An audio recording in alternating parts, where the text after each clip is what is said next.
would say that it's this use of technology and trying to catch up with other parts of the corporate world. So, finance are really pushed the boundaries on technology, marketing are pushing the boundaries, but actually as a function we tend to be a bit technology resistant.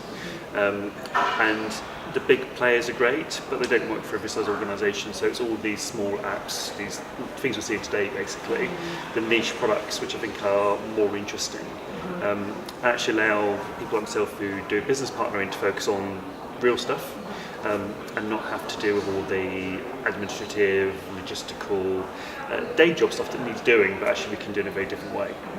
So if I can spend more time doing talent conversations, succession planning, and less time sorting out detailed issues, that makes my job, quite frankly, more interesting. And should mean that my business, people I support, get a better service from me than they do currently.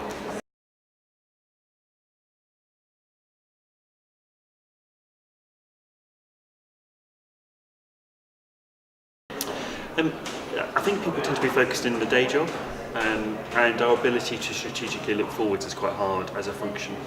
So you've got some real thought leaders in the industry, but it's just finding the time to understand what they're doing, trying to find the time to engage with them, because actually the day job is so busy in most organisations that just trying to lift yourself out can be quite difficult.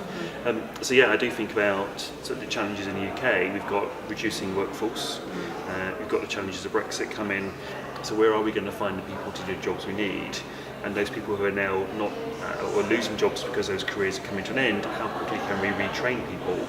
And how quickly can we get our school kids into different types of work? So we need more digital focus, we need more artificial intelligence, and yet we're still talking to children at school about history and geography, which is interesting, but it's not really equipping them. So actually how as we as a function influence the kind of wider social agenda than we can at the moment. We've got probably the insight, we don't have the time, and perhaps don't have the confidence to go and challenge Department for Education and say you need to change the way your curriculum's running. So that's a real opportunity, I think. The world is so complicated now. We expect people to do so much, and the way you do that in your personal life is you use technology.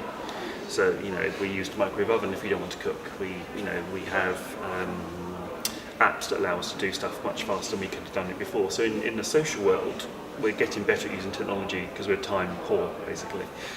I think in the work environment, we haven't quite made that transition, and yet we're still expecting our line managers and our employees to do more and more and more, without necessarily giving them the tools and the technology to take the basic stuff away, or just to join up the conversations. So I think work's not following social, and that's a challenge. If I'm being honest, I don't think most of my counterparts spend any time thinking about it. Because I think the day job is so all-consuming. They probably think about it from a point of what it means for careers in general, because I think society is starting to wake up to what does AI mean, and therefore people are starting to think, well, is my job a job of the future? I don't think we as a function have worked out how we use AI to improve what we do, and where AI will step in. So does HR exist in the future because AI could replace us?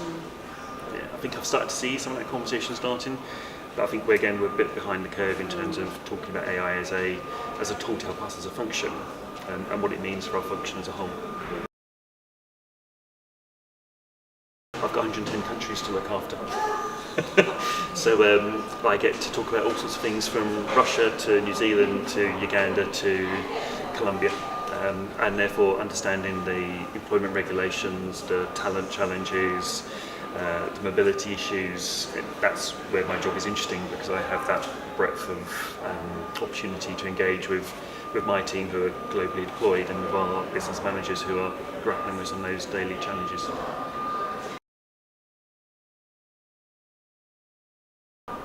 I think for global workforces, it's a bit about that mutuality of understanding. So one of the things that we do as an organisation is about mutuality from the UK to other countries. And I think sometimes colleagues don't always understand, if you're a Colombian national versus being a French national versus being a Ugandan national, there are domestic challenges to you. There's a society you live in that may be very different to the society that someone else is working and growing up in, and just perhaps a little bit more understanding between cultures. And certainly in global organisations that's more prevalent. So, most organisations have a very clear diversity agenda.